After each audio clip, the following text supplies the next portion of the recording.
তো আমার বিয়ের পরের দিনকে থেকে ডিভোর্স দেওয়ার হুমকি দিচ্ছে, আমার ডিভোর্স দেওয়ার হুমকি দিচ্ছে। তো আমি এখন কি করব?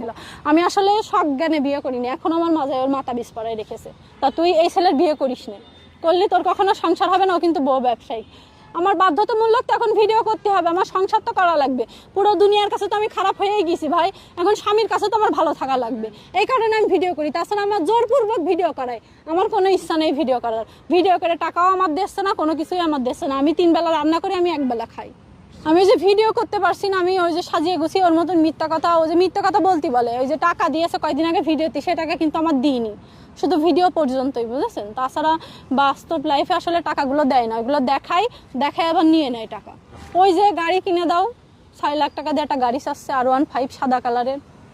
আমি বিয়ের একদিন আগে ওই যে সাদিয়ার যে ভিডিও না, ওইটা আমার সামনে আসছিল। পরে আমার বান্ধবী আর খালাতো বোন ফোন দিয়ে বলছিল আমার খালাতো বোনের মানে হাজব্যান্ড ওসি। এ কথা আমি জানি না, ওরা শুনতে পারলে আমার কি করবে, তারপরেও বলে ফেললাম। তো তখন বলছিল, দেখ আমার তো হাজব্যান্ড আছে, আমার বড় চাকরি করে, মান সম্মানের ভয় আছে, তা তুই এই ছেলের বিয়ে করিস না, করলে তোর কখনো সংসার হবে না। ও কিন্তু বউ ব্যবসায়ী। তা আমি আসলে ও কি মেয়ে আমার খাওয়াইলো, বুঝেছেন? খাওয়ার পরে আমি উলমত পাগল হয়ে গেলাম।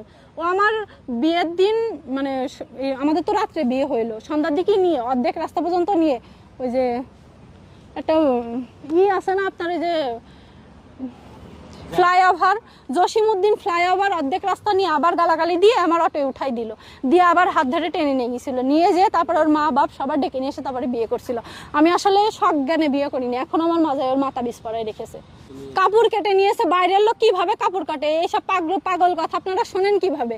ওর বাড়ির লোকই কাপড় কাটে, বাইরের লোকে কোনোদিন ওদের বাড়ি ঢুকতে পারেন? ওদের বাড়ির একটা সুতো, আমার মা মুড়ি নিয়ে গিয়েছে, তারপরে হলো বাতাসা, মাছ, মানে যা যা লাগে, মানে বিয়ে বাড়ি মানে মেয়ের বিয়ে হলে যা যা নিয়ে যাওয়া লাগে, আমার মা সব নিয়ে গেছে। বিশ্বাস করেন, একটা মুড়ি, 1 পিস মুড়ি ওর মা এলাকার কারোর দিইনি,